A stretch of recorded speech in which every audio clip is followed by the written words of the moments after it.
remember that there was a meeting down in the low tide mark almost recently, maybe in the summertime, and councillors came along. Yes, that was a great venue. We had a very good. It was a great venue, but did anything come of it? Well, the venue itself was actually where the new pier is supposed to be constructed, and we were all there, very engaging. Everybody was, wanting to put their point forward. A few councillors were there. None of the councillors would actually say for or against. Oh, they're councillors, you see. A councillor would. Yeah. A councillor walked off the beach. Walked off the beach? Yes. Why would he have done that? Well, there was a few comments made. It started getting political. Bit nasty. A wee bit political, yes. Ah, well, but we don't want that in Greencastle. No. So, but we didn't get really anywhere with that. It was more of creating awareness. Meeting? No. Is that not a meeting you ought to have been at? Yes, he has been invited so many times to meetings with Greencastle Residents Association, and we've held meetings at the primary school. We've wanted to invite him to Greencastle to our houses. He has been seen in Greencastle, but still he will only contact the two farmers who are selling land. I suppose I have a question to ask you about the people who will come. Let's imagine that the ferry is there. Is there going to be helicopters that will, big Chinook helicopters that will lift the traffic from the main road all the way to the ferry, or what's going to happen? I think there must be something like that in up their sleeve, because it's crazy to actually think that those roads will take the traffic that they're saying. No, they won't. Self-evidently, that Greencastle Road cannot take any more traffic than it's taking at the moment. No. Their proposal is that they will have 5 parking bays. Parking bays are not a long-term sustainable solution to this problem in our roads. They need to be like they need to be a dual carriageway. Yeah. Dual carriageway where it doesn't affect the emergency services in Greencastle, it doesn't affect the farming industry in Greencastle. They get cyclists. There's no accommodation for footpaths or cycle paths. Yeah. So the first thing the developer, it seems to me, I'm wearing the logic head here. Okay. Nothing else. Fine. I'm neither for you, Mr. Developer, or against you. And in fact, if a push comes to shove, I might be for you, because I like to see development of a proper sustainable nature. But the first thing you have to do... That's the key word. The first thing he has to do is to purchase land from the main road all the way through to the proposed site of the ferry, and to expand the road into a proper carriageway capable of taking the traffic. Correct. And if that's done, you guys could be looking at something very different. You might be happier. We would be happier if that was the case. But we know that the farmers, there is a specific farmer on our road that hasn't even been approached, who owns land on the road. There hasn't been any negotiation with actually the farmers, the cyclists, anybody else who's on the road that needs access coming up. There's a lot of houses on the road that have their front doors are actually coming out. They have to drive out from their drives right onto the road. Oh, I know that. I know the road. Nothing has been, but there's been no negotiation at all with the developer. He has just approached two men farmers along the road, and the field itself is right opposite the castle. Yeah. I mean, people come to Greencastle for the castle. They come to Greencastle for the pier, for the beach, for the tranquility, and all that will go. This is a double D development, a dangerous development, I think, and that's the problem. Detrimental. There's lots of Ds, yes. Yeah, but I mean, but it's the problem is once it's done, that's the damage, you know. But why has your council said yes to it? There were a lot of councillors who abstained from the decision. Yeah, but still it went through. It went through. Now, Newry and Moore and there, it seems to be and people Danny are Kennedy's afraid. not moving as quickly. No, it seems to be people are afraid to stand up in this project for some reason. We have no fear anywhere. People are in a modern world, no fear at all to stand up to anything. No, but having said that, let's be absolutely clear here. The developer thinks he's going ahead and doing a right thing. He believes in the project, otherwise he wouldn't be going with it. Well, sorry, can I say something there then? Let's just be careful and say one thing. Yes. There's absolutely no reason for anyone to feel any fear whatsoever from the developer. That doesn't exist as a reality at all. But whatever people feel is their own business. But there is the situation of a man or a company pushing something forward that they believe will succeed. The question is, what is their motivation? That is the question. I suppose a developer is motivated by money. Right, and where will that money come from? That money will come from government, north and south of the border, private investment, if they're fortunate enough to get grants, private But investment as well. they're saying they're investing, but to make it sustainable in the future, we have not seen the business case. So based upon the numbers that they're proposing that these numbers will be in excess of 1,000 cars a day. Now, where are these cars coming from? We don't know, because you need to see a business plan. It isn't sustainable. It isn't sustainable. It isn't economical to actually use the ferry. It's not economically, financially, and it's not economically viable time-wise. Yeah. It's actually quicker to go from Dundalk to Newry, Newcastle, than it is to wait for the ferry, to go across the ferry and pay for the ferry. So that it just doesn't ring true in that argument. But we're back to a point at which theoretically you shouldn't even know what the argument is, because no one has come and talked to you. Well, they've changed their mind.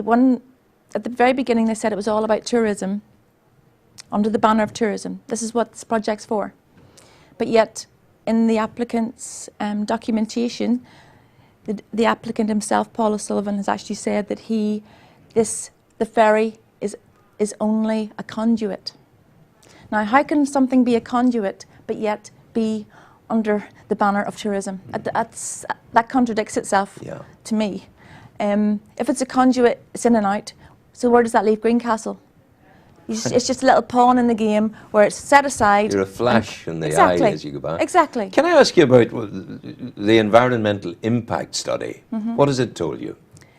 Has there been one done? There has been an environmental impact study, and from that there has been a lot of recommendations and more further concerns and questions. Now, this is another contentious point, because we have not been privy to information from the consultees who are responsible for the different environmental impacts. For example, the built environment, the sea, the wildlife.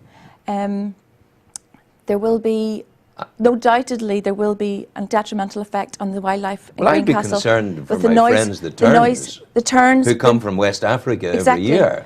And the ferry, the proposed ferry, will go across that as 12 times a day, very, very close to that island, backwards and forwards. And the pollution in the water, and the noise pollution, and the construction in the water. I think we should, that's to come. But it's the noise pollution in the water. I think we should actually focus on, let's be clear.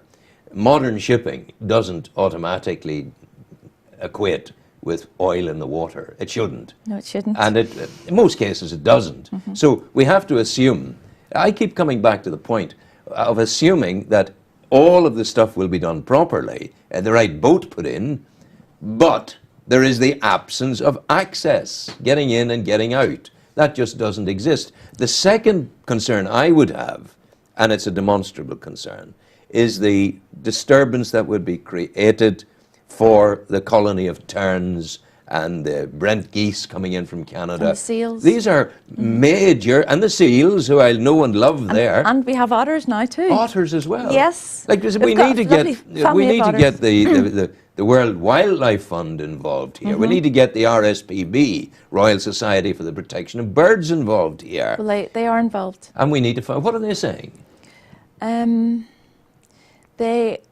Because there isn't concrete evidence to go against this proposal.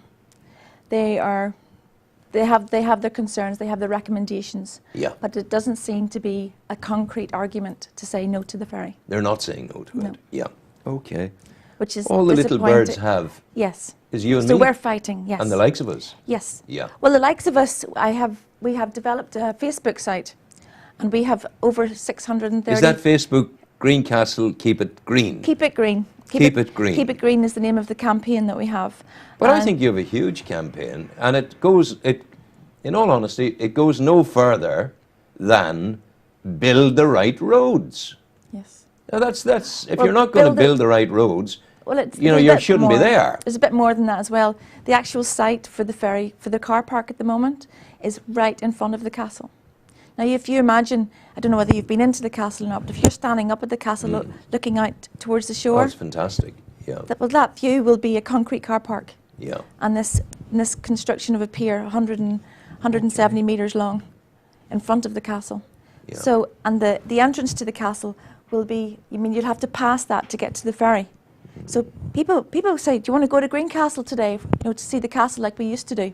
They won't do that because, oh no, that ferry's there, the road will be chock-a-block with all these cars going up and down. Happen. Cyclists won't want to use our road anymore. No. Cars won't. We have, there's all the thousands of visitors that come to Cranfield.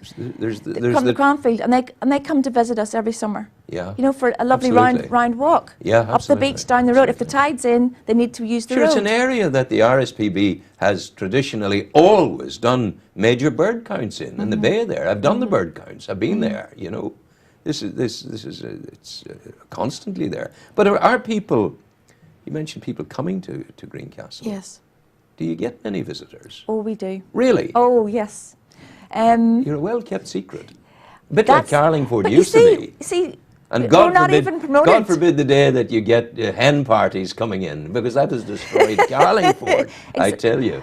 Yep, but Greencastle, it is, and as you say, it's a well-kept secret. But you'll be surprised. Last summer, I mean, I speak a few languages, and last summer I was speaking to French, Spanish, and there were some Germans all coming down. And how did you find out about us? Well, we just followed the map along the coast, and we ended up in Greencastle. What a beautiful place! Oh yeah. And then others have said, "Oh no, we've been here before. We came here last year," and they keep coming back. Yeah. And they come and they camp down at the end of the road in their camper vans. Yes. And they love it. You know, and it's because of the tranquility. It's wild because- coastal Ireland. Yes. Now, With unspoiled. once it goes, we can't unspoiled. build any more. No. Once it goes, we've lost Greencastle. It's not a destination anymore. It's a through route. And that's And tell how they me decide that, that things. meeting at which the councillors attended and one councillor walked out of, off the beach. What did you people ask the councillors to do, and what did the councillors do? We asked the councillors to speak to the applicant himself and to get them involved more and find out exactly what the reasons were behind the proposal, because it just didn't ring true. We kept asking, what is the purpose of this? And they kept saying tourism, but how does that work? It doesn't ring true for tourism when it actually ruins tourism for Greencastle. These are arguments you will offer to the applicant, Yes. who, am I right to say, Has not come has back and not asked- yet come asked- to you No. to sit down with you No. in a lobby, so a hotel lobby or wherever, that you would sit down together for an hour and go over the plans? Surely that has happened. No, it has not happened. Mr. Developer, there's something not quite right with this. These people deserve the courtesy of being spoken to, and you need to do it. That's a reasonable enough thing to say to him. Thank you. Yes. Not at all. It needs to happen, and the sooner the better, because the sooner the better the whole thing will start moving. You know, if he wants to go ahead with it, you guys aren't going to lie, well, you will lie down to stop I'll do anything. stop Yes. the trucks coming through. And it's not going to stop. It's not going to stop. We'll remind the people of the website, Facebook, Greencastle, Keep It Green, and from this studio in Destination Newry this morning. Mr. Developer, I have no idea who you are. You are welcome to come into this studio and to explain your rationale to me. And I encourage you to do that. Make contact with us. You will be welcome. It has to be said, I have previously made some contact with emissaries of the developer, but haven't yet been able to get them in here. So you have the the offer same is there problem. for you. Come in, talk Yes. about it, and explain to people why their worries are without foundation. They might be able to prove to you the contrary. Thank you very for much. coming in. Thank you very All the much, best to Rowan. you. God bless you. Go Cheers. well. Thank you.